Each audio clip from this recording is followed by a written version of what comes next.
We've all seen this image before in one way or another. It is known as the scourged back or whipped Peter. According to recent reports by multiple news organizations, including the Washington Post and the New York Times, officials under the Trump administration have ordered the removal of exhibits related to American slavery and Native American history from several national parks, including the scourged back. But who was this man?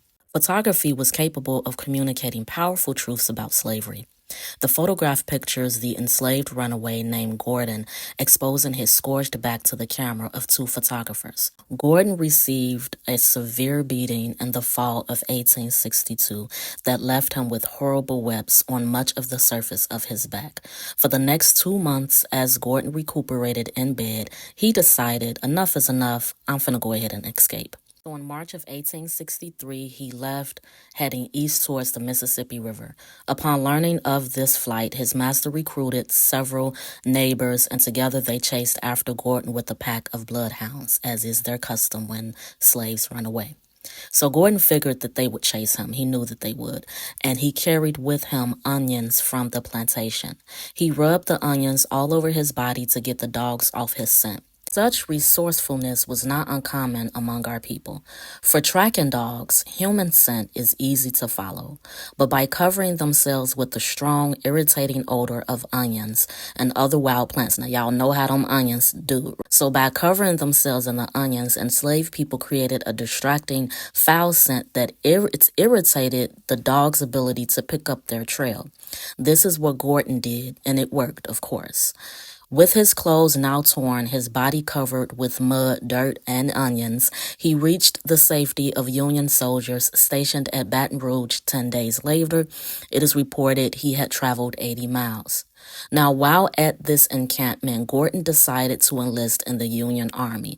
And it was during his medical examination prior to being assembled into the Army that military doctors discovered the extensive scars on his back.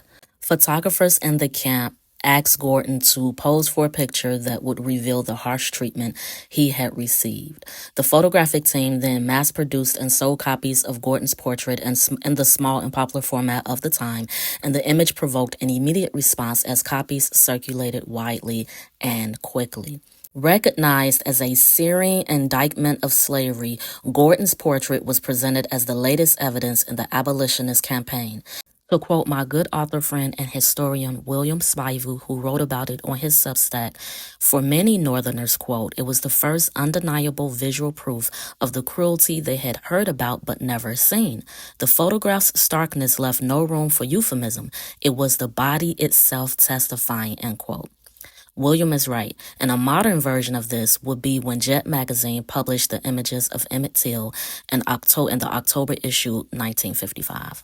An unidentified writer for the New York Independent wrote, quote, this card photograph should be multiplied by 100,000 and scattered over the states. It tells the story in a way that even Mrs. Harriet Beecher Stowe, the author of the Uncle Tom's book, 1852, cannot approach because it tells the story to the eye, end quote.